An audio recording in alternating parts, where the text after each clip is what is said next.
HybridFoxKid, and welcome back to the Blocks SMP. In today's episode, it's going to be a bittersweet ending for Honeycomb Ridge because yes, today's episode is the finale of the Blocks SMP. There's going to be no more Honeycomb Ridge after this, and I gotta say, it's a very surreal feeling after spending so long in his base. Seeing it disappear, it's not gonna be fun, but you know what? All good things gotta come to an end eventually. So, like always, I'm not really the best at collecting my thoughts and having like a nice coherent camera angle, so I'm gonna throw you to future commentary Hybrid who actually knows what she's talking about and actually has a plan.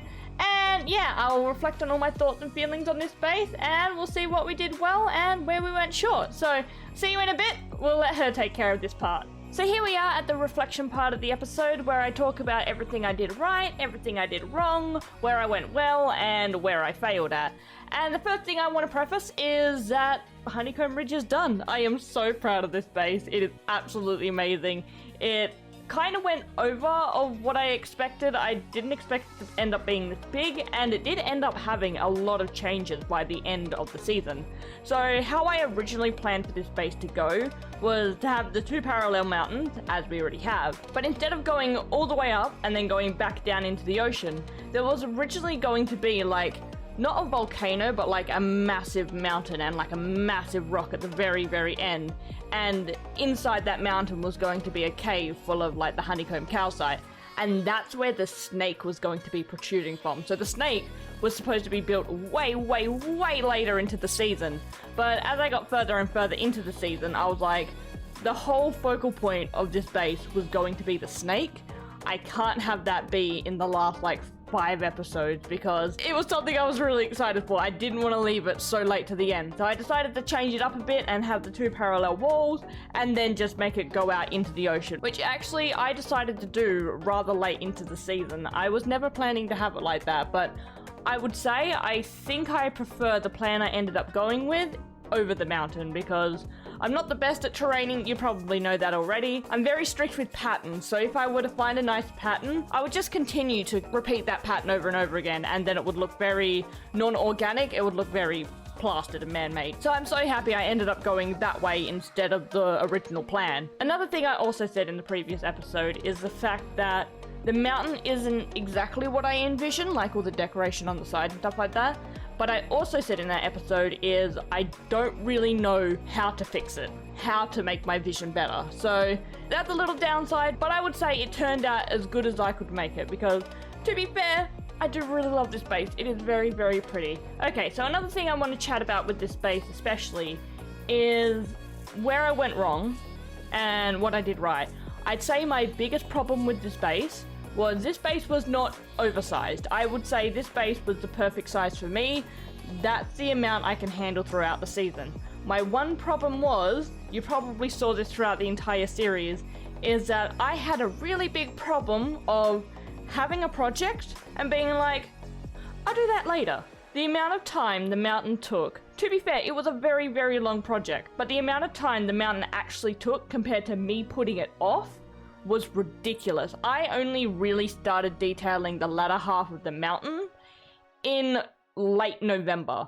And that mountain has been around since March. And I was like, every time I'd get into the game, I'd be like, oh yeah, I gotta do a whole bunch of off-camera stuff, just gonna mess around, do things, just gonna jump around in circles for half an hour.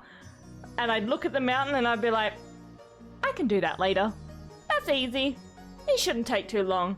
Until I got to a point where it was getting into crunch time where I was like, oh my god, I have a couple months left. I need to get this done. If I don't get this done, it's going to forever stay incomplete and it's going to drive me mental for years down the line. So overall, trying to get back to my original train of thought, I need to get better at having a project and being like, I'm doing that now. And not put it to the side until last second. I think for next season, I really need to focus on, I have a project, do it now. It's not going to be done in 5 months. It needs to be done now. But yeah, I think that's pretty much everything I wanted to say for this. Overall, I gotta say, I do love this base. Overall, I would say it was definitely a success. And yeah, I'm gonna miss Honeycomb Ridge. It really is a base I am super happy and super proud of. Even though I didn't get everything I wanted done, I'm still going to be super, super happy about this base for a very, very long time. So I'm excited to see what I come up with next, and sad to say that Honeycomb Ridge is finished. Okay, so enough of that sappy stuff. Let's throw you back to post-commentary Hybrid. So yeah, she can finish off the season. So, with the rambly part over, it's time to check out the statistics and all the interesting things that happen throughout the season.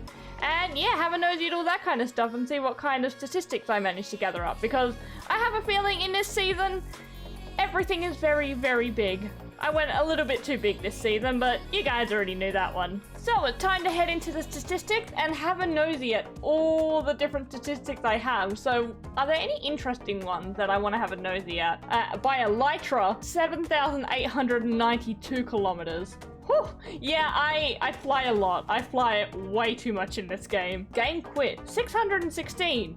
Yeah, I quit this game a lot. Sometimes I would just log in, be like, nah, not feeling it today, and log straight out. It was a really bad habit of mine. Interaction with Anvil, yeah, that's a fair amount. Mobs killed, 25,000. All of that was thanks to my skeleton farm, and also the Enderman farm later on in the season. Those two carried my entire season for me. Players killed, 3. I think, like, one of those was Olive. I think another one was, like, Obby. And I killed someone else, I don't remember who. I killed someone. My sneak time is 4 days. That really increased after I got the Swift Sneak enchantment, because that enchantment is the best enchantment in the game. I will fight on that hill. Times played, here's the interesting one. 43 days. Wow, I don't actually know the time in actual hours. I'll chuck it up on the screen. But that's a lot. I think that's double from when I did the 3 Nations. I think that's doubled because I think the last time in that one, I think it was maybe like 28 days or something. So yeah, 43, that's a lot.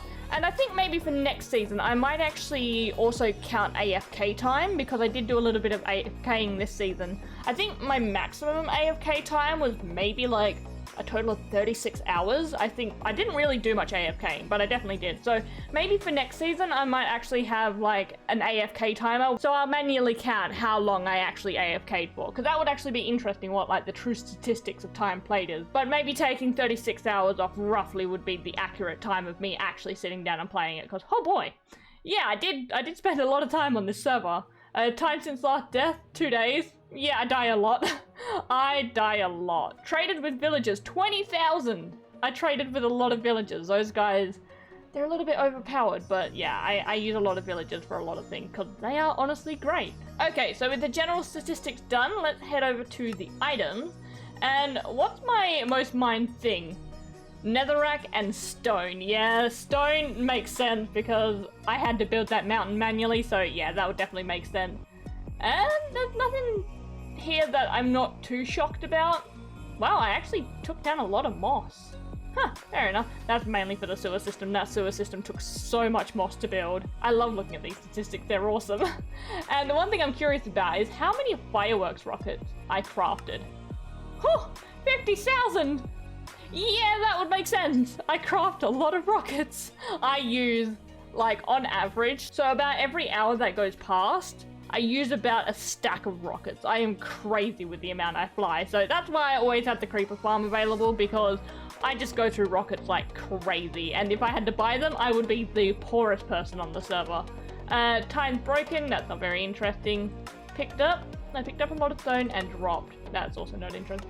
What about times used? I'm curious, is time used like dirt is the amount of times it's been placed? I think maybe, I have no idea. So assuming that's correct, I placed 119,000 dirt, 106,000 stone, and 55,000 grass blocks. Those are chunky statistics. They are very, very chunky statistics. Yeah, I also placed a lot of nether bricks. That nether tunnel took a very, very long time to finish off. But with persistence in the end, we did end up getting that finished, which was a lot of fun. Well, I say that with a grain of salt. It was fun, but it was very, very long. And I don't really think there's anything else in the used category that is that interesting. Everything else is just your standard building stuff. So yeah, the top 5, top 6 is like usually the most interesting. Okay, let's pop over to mobs. I don't really have many big mob counters. We will not look at my cat counter. My base spawns cats all the time, so they always got stuck and they always constantly spawned in one specific area, so they caused a lot of lag, so I needed to Sorry, cats. I killed a fair amount of creepers. Fair enough. How did I kill 6 donkeys? And when? Honestly, I do not remember that. Okay, 7 Elder Guardians, not bad. Oh, yeah. I think that was the one time I had like 6 Elder Guardians in one monument. And I don't know how that's even physically possible. It was crazy. We defeated the Ender Dragon ones, but you can tell we have an Enderman farm. Whew, 18,000, not bad, not bad. Glow Squid, Guardians, yeah, they're all the usual statistics. How about skeletons? What are our skeletons looking like? 2,560 skeletons. You can tell I spent a lot of my early game down in my skeleton farm trying to get experience, but pretty good. Spiders had a fair amount when I started using my spider farm. Oh, I'm so sorry, Trader Llama. Oh, that's a lot of llama death. I'm so sorry. And, oh, Wandering Trader's even worse. Whoops, I was killed by the Warden once. Ah, the joys. And yeah, 38 with a skeleton. Didn't get a single with a skeleton head.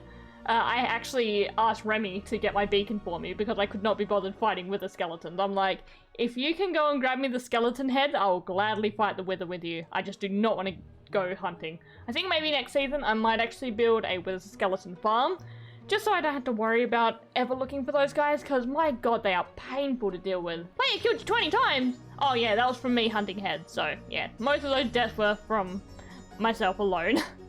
But yeah, that's through all the statistics, and yeah, that was all the statistics of Season 1 of the Blocks SMP. It was a little bit chunky, but then again, I'm not really surprised considering how long I spent on this server.